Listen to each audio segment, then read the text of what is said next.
Hey guys, welcome back to lesson 3 of the church lighting game plan, programming and playback. And in this lesson, we're going to talk about punting.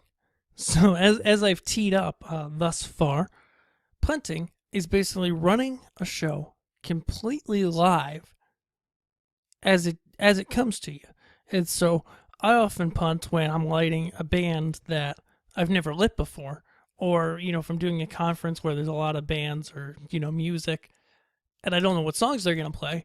I just lay out my console in order to be ready for anything.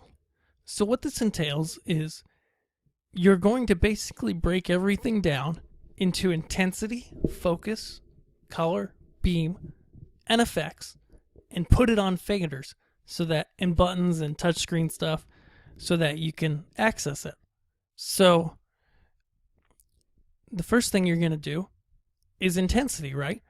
And that's different sets of lights on faders. And I like to make this basically an inhibitive submaster or a group fader, as a lot of consoles call it, in order to have control subtractively of the lights, so that I program all the lights in every cue that I'm using, and then I subtract the lights that I don't want using the faders so that I can keep fresh looks. Then I also program buttons and faders with tons of different color combinations. And so that I can press these buttons or push those faders and get a different color combination across my lighting rig. Next, there's gobos. And so I program different gobos on some buttons. I usually only program a few because I just don't use that many different textures. And I program them in there with their focus that I want it to be at. And then I also program moving light positions as well as effects. Movements of intensity, movements of color, of beam, and of focus. And of course I did that out of order from IFCB because that's the order that I thought of them in and that I usually program them in, honestly, even though it might be a little backwards. And so really, in order to punt effectively, you can't really be on DMXs. It doesn't punt well. And so it's a simpler console and it's just not made for that. However, with Show Express and with M-Touch or MPC or many other consoles out there, you are able to punt. And you are able to set up your faders or your buttons with these different attributes on them. And so you can go ahead and click a fader or a button that says, your movers and change the color of them, or change the color of everything, or change the position of some things, or everything, or effects, etc. And so to get started with punting, I would say start with the color combinations method that I talked about in a video above this.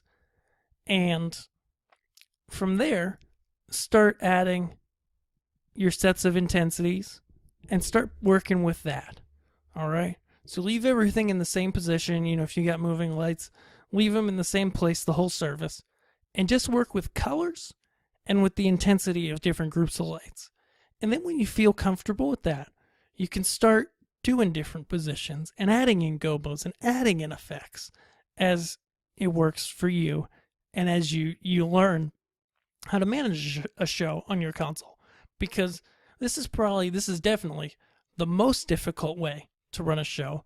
But once you learn how to run a show this way, if you're the person who runs lights every week, or there's just a few of you guys and you're all very competent and very interested in lighting, then you literally just walk up on Sunday morning or for any service and you run the lights and then you leave.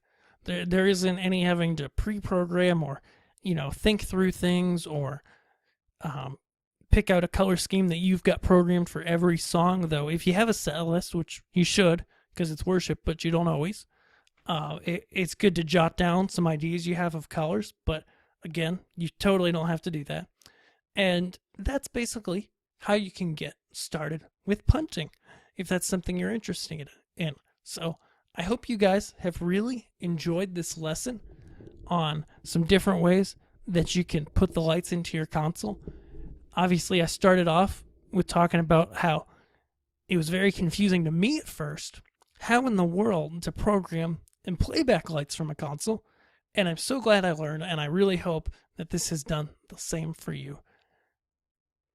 So I'll see you guys in the next lesson. In lesson 4, we're going to talk about electricity and how in the world do you size out, dimmers and how many lights can you plug on a circuit and all that stuff. So I hope to see you guys over there, and definitely just keep working on your lighting. Just keep serving in your churches, and we'll see you guys in the next lesson. Thanks.